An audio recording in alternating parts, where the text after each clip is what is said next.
Nandiyan na kayo, 1 Chronicles chapter 16, verse 11. Ganito ang sabi ni Haring David sa kanyang mga tao. Hanapin ninyo ang Panginoon at ang kanyang lakas. Palagi ninyong hanapin ang kanyang pagkikihanap. Ang ating pong paksa ngayong gabi, ang kahalagahan ng paghahanap sa Diyos. Minsan nakabalian natin ang ganitong paniniwala. Ito'y madalas kumarinig sa misis ko Marinig nyo, ganito rin. Kapag may nawawala sa inyong bagay, huwag mong hanapin. Kusa na lamang itong nagpapakita.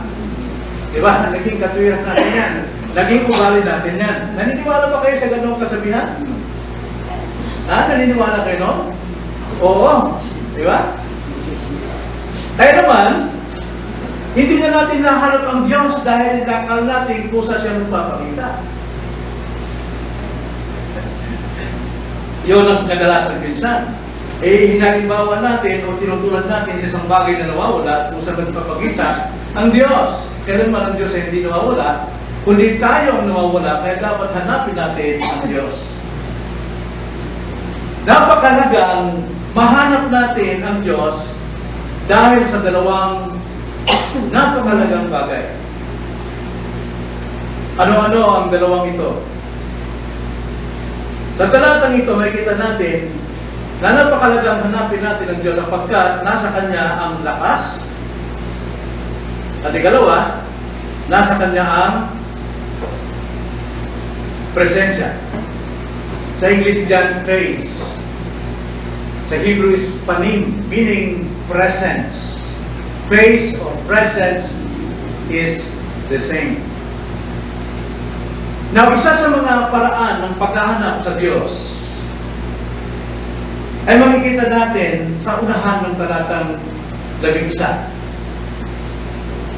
Noong si Haring David ay makapaghandog na sa Panginoon, ay kanyang inutusan ang buong bayan, sabi sa verse 8, O kayo'y magpasalamat sa Panginoon, tumawag kayo sa kanyang pangalan, ipakilala ninyo sa mga bayan ang kanyang mga gawa, umawit kayo sa kanya, magsiawit kayo ng mga papuri sa kanya, ipahayag ninyo ang lahat niyang mga kamanghamanghang gawa, lumuwalhati kayo sa kanyang banal na pangalan, magalak ang puso ng mga nagsisihanap sa Panginoon. Doon sa mga binanggit ni Haring David, mula versikulo 8 hanggang 10, makikita natin ang iba't ibang paraan kung paano natin hanapin ang Diyos. Una, hanapin natin sa pamamagitan ng ating panalangin, mayroong pagpapasalamat. Ang sinasabi diyan, magpasalamat sa Panginoon, tumawag kayo sa kanyang pangalan. Isa yan sa paraan kung paano natin hanapin ang Diyos. At ikalawa, verse 9, umawit kayo sa Kanya, magsiawit kayo ng mga papuri sa Kanya. Pagkatapos, ipahayag ninyo sa mga tao kanyang kamanghamanghang mga gawa. At ikatlo, lumuwalhati kayo sa kanyang banal na pangalan. Nakita ninyo ang paraan ng paghahanap sa Panginoon. Hindi ito pisikal na bagay na hinahanap ng ating mga mata, kundi hinahanap natin sa pamamagitan ng ating prayers with thanksgiving. At ikalawa, with singing, with praises. Umawit tayo, yun isang paraan ng paghanap sa Kanya, at lumuwalhati, magpasalamat sa Kanya, purihin siya, at ipagpalain natin ang Diyos. Yun ang paraan ng paghanap sa Diyos na ating pinaglilingkuran. Pero dito sa ating talata, nung ituloy ni David, kung bakit kailangan hanapin ang Panginoon, ay mayroong dalawang bagay. Una, hanapin natin ang Diyos sapagkat nasa Kanyang kailangan nating lakas. Ang sabi diyan, hanapin ninyo ang Panginoon at ang Kanyang lakas. Bakit natin kailangan hanapin ang Panginoon? Dahil sa Kanyang lakas na kailangan natin. Ang sabi diyan, Kanyang lakas at hindi ating lakas. Kadalasan, ang hinahanap natin, yung lakas natin, yung paraan natin, yung isipan natin, yung plano natin, na inaakala natin na ito ang siyang makapagbibigay sa atin ng tagumpay. Pero sabi ni David dito, upang magtagumpay tayo, hanapin natin ang kanyang lakas, na ginagamit natin ang ating lakas sa lahat ng aspeto ng ating buhay. Ito ay nararapat, ito ay ating katungkulan. Ngunit, sa lahat ng ating mga nagagawa, dapat nating kilalanin na ang ating kakayanan ay buhat sa Diyos. Hindi tayo magkakaroon ng tamang plano, ng tamang lakas, tamang gawain kung hindi tayo binibiyaan ng Diyos. Kaya napakalaga na tayo'y maghanap sa Diyos upang maangkin natin ang kanyang lakas. Hingin natin sa Kanya ang lakas at dumepende tayo sa Kanya sa lahat ng ating ginagawa. Bakit po? Dahil kung wala po tayong kaalaman tungkol dyan, magmamalaki tayo sa ating sarili at sasabihin natin, nagawa ko ito dahil sa aking lakas. Nagawa ko yan dahil sa aking kasipagan, dahil sa pawis ko na tumuro dyan. Alam natin, tayo ay mga receiver lamang, mga recipients ng lakas ng Diyos. Kaya nga sinabi sa Acts 17:28, siguro pamilyar sa atin ito, ang sabi roon, sapagkat sa Kanya tayo nabubuhay at kumikilos at nasa Kanya ang ating pagkatao, tulad ng sinabi ng ilan sa inyong mga makata, sapagkat tayo rin ay Kanyang supling. Ano sabi roon? In Him we live and move and have our being. Nakita nyo? Kung hindi dahil sa Diyos, hindi natin nagagawa ang isang bagay. Kung hindi dahil sa Diyos, hindi tayo makapag-iisip ng mga bagay. Kung hindi dahil sa Diyos, hindi natin magagampanan ng mga bagay na sa ating buhay. Kaya dapat natin hanapin ng Diyos sapagkat nasa Kanya ang lakas na kailangan natin. Hindi tayo maaaring magbalaki dyan. Lakas, ibig sabihin, kapangyarihan, kakayanan. Enablement natin. Bakit ko nagagawa mangaral? Hindi dahil pinag-aralan ko, hindi dahil magaling ako, kundi dahil sa Kanyang lakas. Dahil sa Kanyang kapangyarihan, ipinahiram sa akin para may hayag sa inyo ang Kanyang kadakilaan. Dahil sa Kanyang kapangyarihan, tayo ay nabubuhay. Kaya, hanapin natin ang Diyos sa paano paraan? Pananalangin, pagpapasalamat, pagpupuri, pag-awit, at pagluwalhati sa Kanya. Yan ang paghanap sa Diyos dahil nasa Kanya ang lakas. Ikalawa, bakit kailangan natin hanapin ang Diyos? Sapagkat, una, nasa Kanyang lakas, at ang sabi pa, palagi ninyong hanapin ang Diyos dahil sa Kanyang pakikiharap. Sa Tagalog ay pakikiharap. Sa Ingles ay face. Pero ang face, ganun sabi ko rin na, ang Hebrew word yan ay panim, meaning presence. Sa harapan. Hanapin natin palagi ang presence ng Diyos. Presensya ng Diyos. Alam natin, lang Diyos ay sumasa lahat. Di ba? Bakit kailangan pa natin hanapin ang presensya ng Diyos? God is omnipresent. Siya ay sumasa lahat ng panahon, sa lahat ng lugar ng sabay. Nandun siya palagi. Tingnan nyo ang sabi ng Psalms 139, verses 8 hanggang 12. Psalms 138, verses 8 to 12. Ganito ang sabi ni Haring David. Kung ako'y umakyat sa langit, ikaw ay naroon. Sabi niya, kung gawin ko ang aking higaan sa Siol o sa libingan, ikaw ay naroon. Kung aking kunin ang mga pakpak ng umaga at sa mga pinakadulong bahagi ng dagat, ako'y tumira, doon may papatubayan ako ng iyong kamay. Nandun pa rin ang Diyos. At hahawakan ako ng iyong kanang kamay.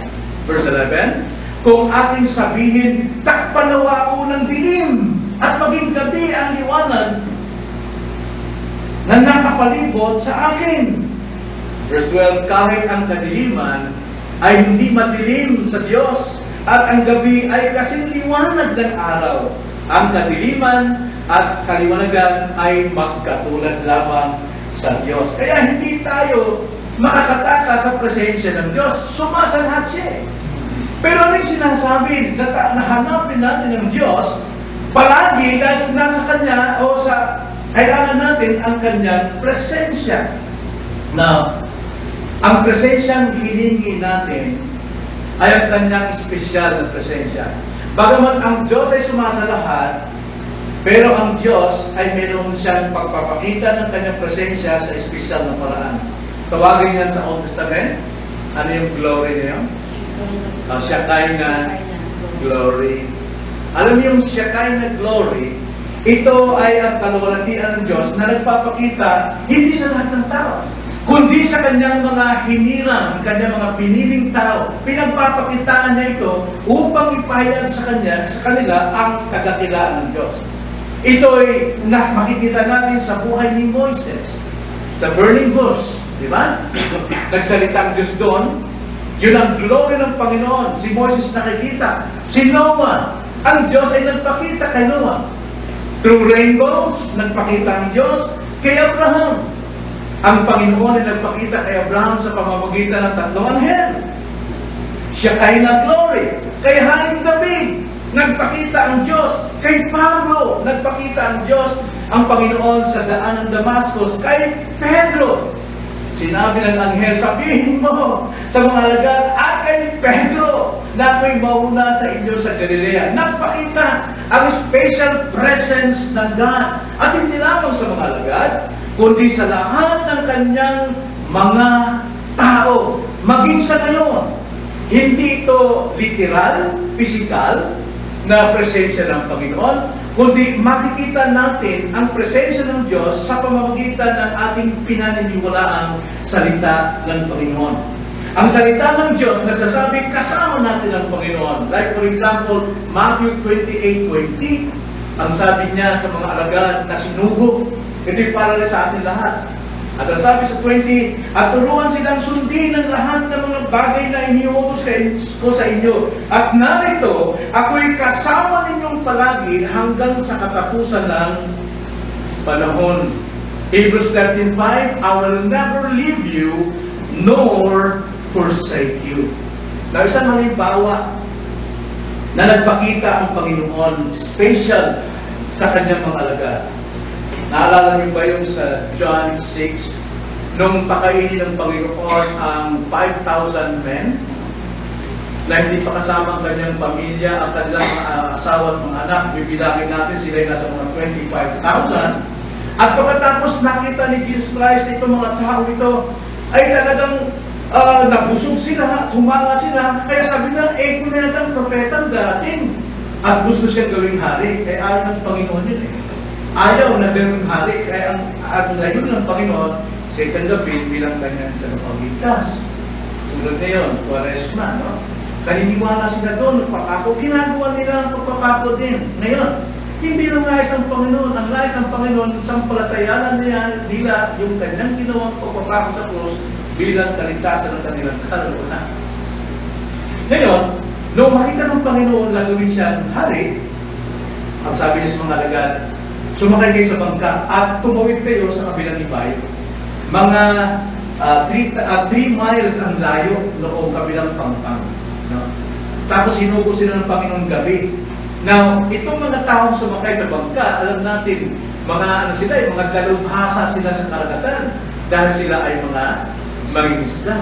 Kaya wala silang takot at pangamba na tatawid sila sa dagat na ito na gabi. Mga alas 7 o mga alas 7 ng gabi, pinapunta roon. At sila ay nagsagwan. Pero 3 milya lang ang layo. Halos kulang-kulang 4 na kilometro lang. Tapos ang Panginoon, pinalis siya mga tao, umakit sa bundok, at minasdan niya ang kung anong ginagawa ng mga alagad. Nakita ng Panginoon na sila ay nagsasagwan, hirap na hirap, dahil sa lunat yung hangin. Kaya maaaring pero mo, hanggang umaga yun, madaling araw, alas 6. Saka kasagwan, wala pang 1 kilometro yung kanilang nalalakbay. Pero masabi nito mga alagad, Pagbilhin na, ang hirap-hirap na pinagagawa sa atin ng Panginoon. Ang hirap-hirap ng pagtawid ito. Bagyo pa. Maring gano'n, no? Minsan tayo, pag pinagawa sa atin ng Panginoon, hindi mo kaya yun, Brad. Hindi mo kaya yun eh. Iba na lang. Pero alam natin na ang Panginoon nagturo sa kanila. Pero minsan, yung utos ng Panginoon kontra sa ating gusto. Dahil nais ng Panginoon makita ang ating pagpapalataya sa Kanya. So madaling araw na, nagsasagwan sila, hindi pa rin sila nakakalayo. Ang ginawa ng Panginoon, pinuntahan sila. Yung 3 kilometro ng kanilang paglalakbay na magdamag na hindi pa nakakausad, lumakad ng Panginoon doon. Sa dagat. Ngayon, nasaan itong mga alagad dito? Siguro, sasakay din ng bangga ang Panginoon para sumunod sa kanila. Hindi na naisip doon na ang Panginoon pwede lumakad sa dagat. Pero alam natin, may bawang silang tinapay. At ang tinapay na yun, dapat alaala sa kanila na ang Panginoon gumagawa ng mga dakilang bagay. Pinakain niya ang 25,000 people. Kaya hindi imposible yung lalakad sa dagat. Pero nung makita nila lumalakad sa dagat, ang Panginoon, nagtakot sila. Sabi nila, multo. Pero sabi ng Panginoon, okay matakot. It is I. I am, ang sabi ron. Sa Griego is ego eimi. Ego am. I am. The same I am kay Moses, according to I am. Ako pa rin. At winelcome nila. Nakita natin ang special presence ng Panginoon sa kanila na hindi nila akalain na yun ang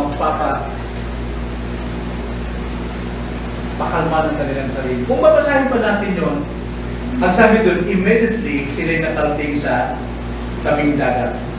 Tabing. Now, ano lang ng araw doon? Pero sa kapangyarihan ng Panginoon, bigla na wala yun, nasa tabi agad sila. Hindi posible yan. Pero pinapakita rito, ang Panginoon ay bumibisita sa pamagitan ng Shekinah glory. Special presence. Lahat sa atin. Kaya anong leksyon makikita natin dito? Hanapin natin ang Diyos sapagkat nasa Kanyang lakas na kailangan natin at nasa Kanyang presensya ang pag-asa natin. So, hindi natin maaaring ipagmalaki ano ang nasa atin sapagkat lahat ng ito ay kaloob lamang sa atin ng Diyos. Kaya nga sabi ni Pablo sa 1 Corinthians 4:7, kung ating babasahin yun, 1 Corinthians 4:7, may nagmamalaking mga taga-Corinto. Sapagkat sino ang nakakita ng kaibahan mo at ano ang nasa iyo na hindi mo tinanggap? At kung tinanggap mo, bakit mo ipinagmamalaki na parang hindi mo tinanggap? Natanda natin, lahat ng ating nagagawa, lahat ng ating mga accomplishments, lahat ng ating success, ito'y mula sa lakas ng Diyos. Gusto natin magtagumpay na ang Diyos na luwalhati, hanapin natin ang Diyos upang makamit natin ang Kanyang lakas. Hindi tayo dapat magmalaki, bagkos dapat tayong magsabi tulad ng sinabi ni Pablo sa 1 Corinthians 15 verse 10. Ang sabi ni Pablo, subalit sa pamamagitan ng biyaya ng Diyos, ako ay ako. Dahil sa biyaya ng Panginoon, I am who I am, ang sabi ni Paul. Sapat ang biyaya ng Panginoon sa mga mapagpakumbabang humahanap ng Kanyang lakas. Ang lakas ng Panginoon ay hindi natin nakukuha sa pamamagitan ng ating pagmamataas. Pero sapat ang lakas ng Diyos na Kanyang ipagkakaloob sa mga mapagpakumbaba.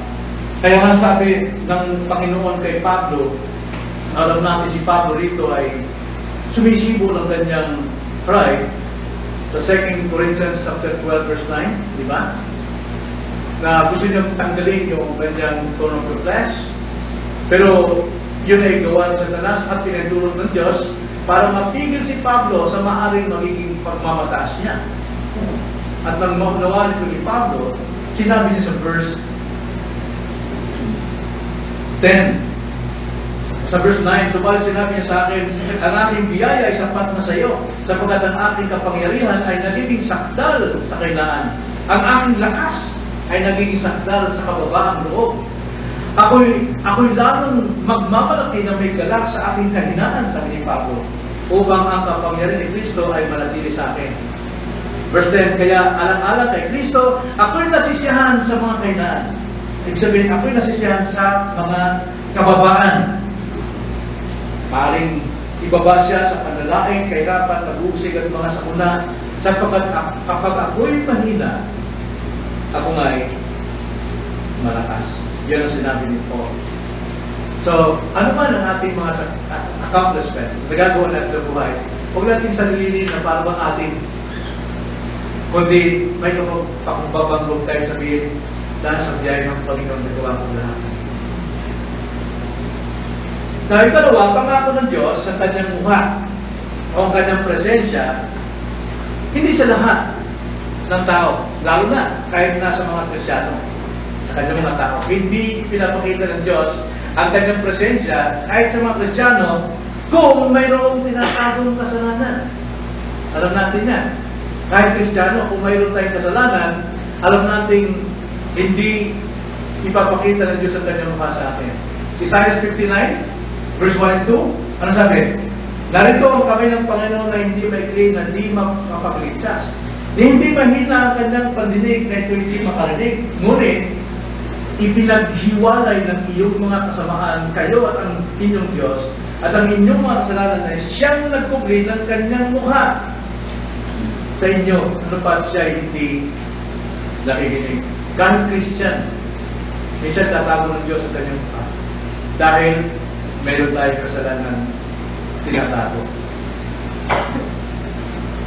Bali, akala natin, nananagumpay tayo kahit hindi tayo nag-pray.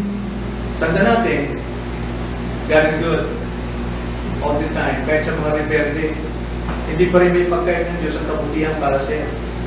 Pero hindi naluwala ng Diyos.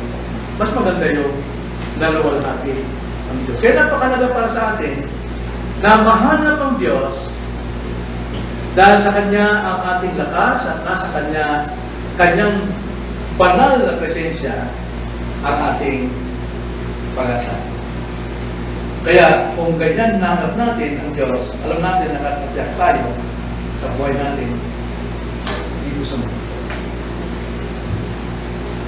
Hanapin natin ang Diyos sa magitan ng panalangin. Amen. Tayo manalangin. Panginoon, Lord, marami po ang mahanap sa inyo. Hinahanap nila mga himala, hinahanap nila ang inyong kapangyarihan. Sa magitan po ng mga pisikal na bagay.